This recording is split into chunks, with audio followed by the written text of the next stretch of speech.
Eric Garner rally. I just want to know what brought you out tonight. I gotta win a voice. I gotta win a voice. This is enough. I can't do it anymore. It's just all these people. I'm here for the same reason all these people are here. All these people are tired. They're tired of the brutality. Are you a resident of New York? I am. Do you feel safe in New York? I do feel safe in New York. You know why? Because I'm white. Right. I have that privilege. I don't have to tell my son, 5 years old, I don't have to tell him to be aware of the police. I can tell him that if he has a problem, he can go to the police. I have that privilege to be able to do that. I have friends who don't have that privilege, who don't have that ability. I don't have to, when I get pulled over, I don't have to keep my hands locked to the steering wheel in hopes that a cop's not going to think I'm going to pull something out. I can say something to a police officer and not worry. I don't worry about passing a cop and worry about getting stopped and frisked. Right. It's injustice, it's not right, and it needs to stop. So there was a hashtag going around Twitter. What was it called? Crime in Wild White. Yeah, crime in Wild White. I read some of those, yeah. Right. Yeah. So you've experienced that? Yeah, I don't know if I experienced any crime in Wild White, but I can tell you I understand white privilege. I understand that I'm lucky enough to not have to have that happen. Right. And I can say and I understand that it's a crime that it happens. So what we're talking about, if it's institutional, what can we possibly do to change it? I'm sorry I can't hear you, it's very loud here. If what we're talking about is institutional, what can we possibly do to change it? I think it starts with this, right? Okay. It starts with this. It starts with people getting out, people getting off of their butts, getting out onto the streets, speaking up. It starts with white allies getting out here and speaking our voice as well. It can't just be people of color out here. It's got to be everybody out here. If you look around, it is everybody out here. We've got to lend a voice. People have to wake up. It starts there. After that, it's got to take it to the government, right? It's got to get. Thank you. Thank you. We appreciate it. Yeah. Thank you. Thank you. Thank you.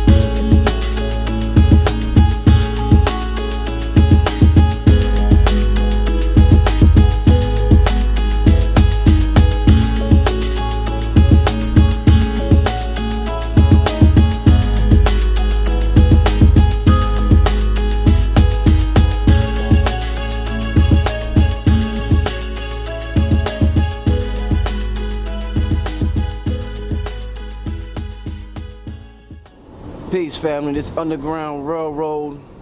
I want the blue pill.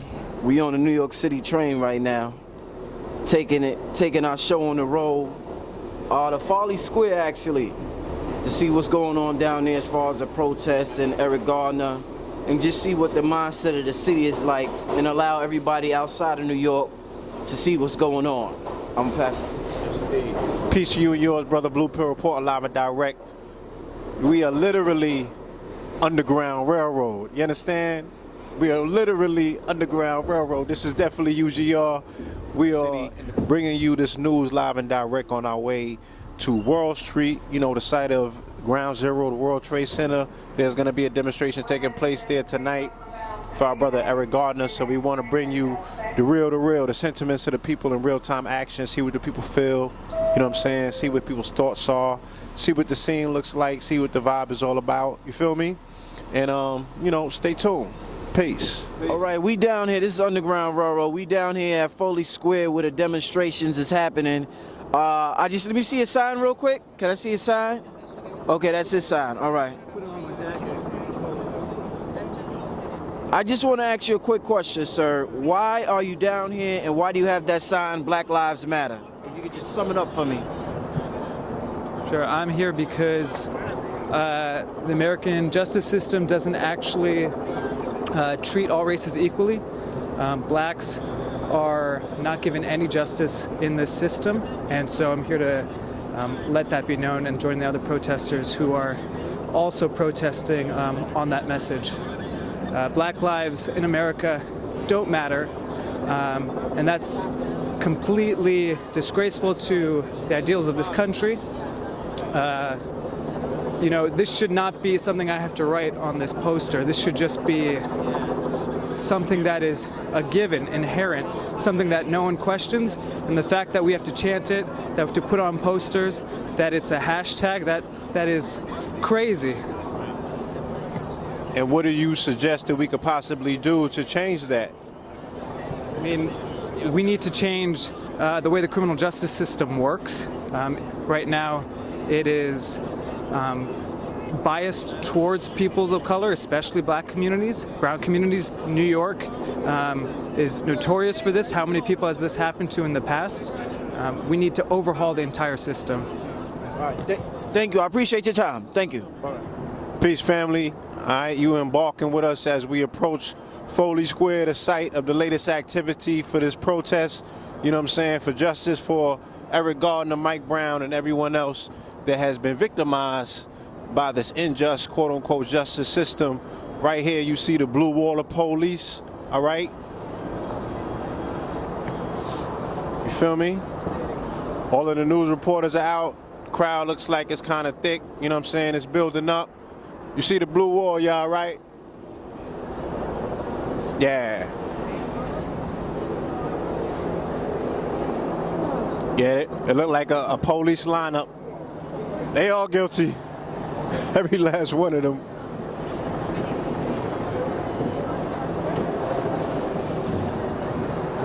They got the ghetto birds out. You know what I mean? Yeah. We talking about you. Yeah. Real talk. You know, all of the media out with the satellites and everything. You see them, right? Like a lineup. Can I ask you a question real quick? We're here at the Eric Garner gathering, you know, this protest. How do you feel about the situation that went down? Oh man, I mean the whole thing is fucked up. Like we were talking about, there's just so many different things that all come together to make this whole big shit fest. And it's like you can't just pick apart like, oh, this one little issue, this one little issue. You gotta kind of look at the whole picture about how everything contributes, from schools to prisons to police to democracy or whatever. As a young woman that lives in America, I mean, how do you feel about your personal safety and the safety of others in this country? I mean, honestly, I try not to be too scared or like try to think like I'm not safe. I like to believe that I am safe. Maybe that's a little naive of me, but I like to believe in the goodness of other people, hopefully, around me. I mean, I think obviously in America we have a lot of blessings that we're not aware of all the time, but I mean, there is definitely some shit going on, so. I mean, I feel a lot more uncomfortable with all these cops than I do walking home in the middle of the night. Yeah. Good point. It's true. I mean, I've been catcalled by cops before. That made me uncomfortable. I didn't think that was very appropriate. You've been catcalled by the police? Meowed at by cops in a van. Like, it was a couple years ago. But that really, when I first moved here when I was like 18, and I was like, why is this person meowing? Where did you come from? New Hampshire. It's your New Hampshire transplant. It's pretty liberal up in New Hampshire, correct? Kind of. It's starting to get more liberal, but it's still, you know, you got a lot of conservative and a lot of white people. So. But you never really see anything like this. No, not in this scale. It's just because, you know, I love New York. Everyone's here. Every different type of person, any kind of group that you can think of, and we all like to come together in that spirit of New York. So that's why. I want to thank you for your time, ladies. Appreciate it. Thank you for trying to spread the word. I appreciate that too. Take care. Approaching the swelling of the crowd, the people are massed in what appears to be the thousands. You know what I'm saying? It's pretty deep out here. This is the beginning of the protests. You know, it looks like it's probably definitely going to be a very long night. All right. So walk with us as we get into the thick of things. Credit union Peace, entrance. man. How you, Ryan? Yeah. Steve. You know, a lot of swine going on. You see the signs, you know what I'm saying? It's a lot of banners up. People are expressing Black Lives Matter, world pay attention, hashtag Black Lives Matter. Appears to be the winning meme running through the crowd out here. You know, against police tyranny. They're standing in front of the courthouse building. This is the federal building. One Police Plaza's over there. I can't breathe signs are up, you know. There's a very diverse mixture of ethnicities in the crowd, you know what I'm saying? Like I said, you know, the police presence is pretty thick, but every time, you know, so far, The mood is pretty light. Definitely, you know, peaceful for the most part, you know. So we're gonna get back in the crowd. We're gonna holler at some more people on site. Can we ask you, site, real quick? We're shooting for our news channel on YouTube. We're here, of course, at this protest, the Eric Garner protest.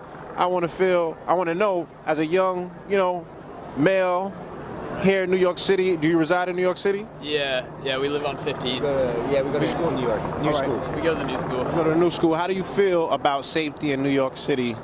It's not very safe, yeah. Look how close I'm standing to him. I don't feel very safe. I'm sweating and shit. Yeah. Across the block, across the street if cops are around. Right. I don't know. So you less than 25 grams? Yeah. We know every law, man. We're fucking lawyers out here. Right. What do you guys think? I wanted to get a opinion on it from somebody who wasn't black. On Twitter last night, the hashtag was "Criming while white." What do you think about the hashtag? Is it real? Have you experienced it? What's your take on that? I've experienced it. We smoke weed in a park, and the cops like don't give a fuck, and then we'll see black kids smoking in the park, and they'll get arrested. Yeah. I mean, like, I've seen that shit. it's easy to tell. Like, you go to like Bed-Stuy or something, and like the police presence is like it's equally as safe. I don't feel threatened. The only reason I feel threatened is because there's 4 fucking cops on every corner. You know, like that's the only scary part of going. So the heavy, unnecessary police presence always brings the threat level to an unnecessary. Yeah, exactly. And everyone's like on edge because of it. You know, if there weren't fucking like armed guards around all over the place, like people wouldn't be so on edge. There'd be less crime. Like that's just pretty obvious thing. All right, thanks a lot. We guys. appreciate your time. All right, thank you. Yeah. Have a good night, man. We got a new show. We're standing here with my brother. What's your name? Roger. Okay. You're pretty young. You know what I'm saying? Young black man here in New York City. How do you feel about your safety in New York City? I don't feel safe at all. They're not here to protect any of us, and we need to do something about it. And I feel the world is waking up to this right now. As you can see, there's so many people here in support of what we're trying to do, and you know, things need to change. I've been interested in getting some insight from the youth. You know what I'm saying? In terms of changing things, what would be some of your suggestions be? Wow. I don't even know where to start with that. We need a whole revamp the system, basically just revamp the system. Entire reformation. Yes, exactly. All right. Absolutely. It's going to be in your hands, young man. All right. We look forward to the change. All right, brother. Thank you. Thank you, brother. Peace. Yeah, this is the agate. Where'd you find that? I actually, Can I ask you guys a question real quick? All right, now I'm seeing your sign, and my question to that would be, why do you think there's a lack of regard for black life from the police department or for the government or from the authoritative figures in this country? Well, in part because this country has never done truth and reconciliation since slavery. We've never confronted the abuse and the ongoing Jim Crow and the new Jim Crow that just keeps getting used to oppress certain groups. And that hurts all of us. I'm a white woman. I have 2 children. I have no idea what color my grandchildren are going to be, and I need to live in a country where everybody is safe. What do you see change happening, being that this has been going on for such a long time? I mean, before I was born. Do you see change happening anytime soon? There have been some changes and some progress, but we have to be ready and working together across issues so that when the right moment arises, we can make the difference. And that means addressing mass incarceration. It means ending the war on drugs. It means confronting racism and sexism. And the war, the anti-abortion focus, which distracts attention from valuing the life that's already here. I have a feeling this might not be your first protest. Do you think that this particular one is the one that's going to push the needle past the lever? I don't know if it's this one. I just know we have to be here, and I have to be here, because you don't know which one it is. And I think it's the cumulative effect of people resisting over and over and over again. Very quick. Yes, you got it. All right. Peace to you and yours. We are here gathered at the protest for Eric Garner.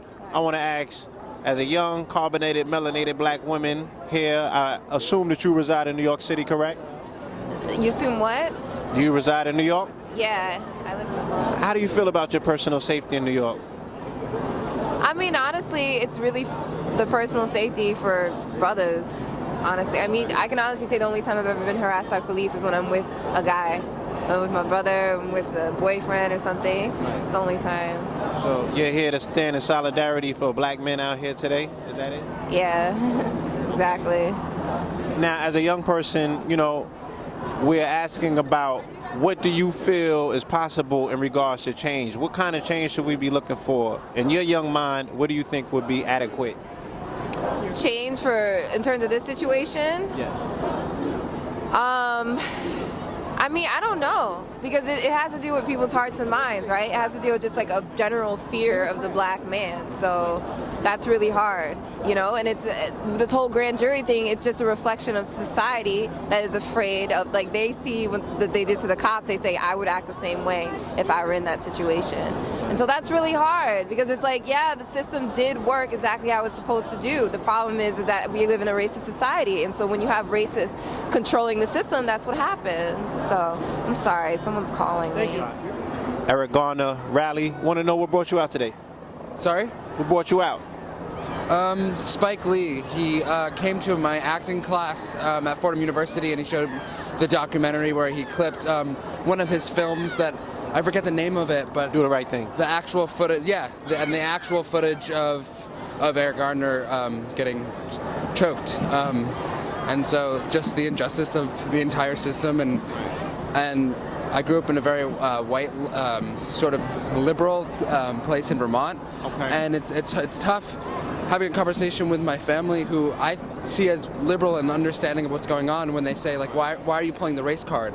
And when they say that, I'm like, because that's exactly what it's all about. Right.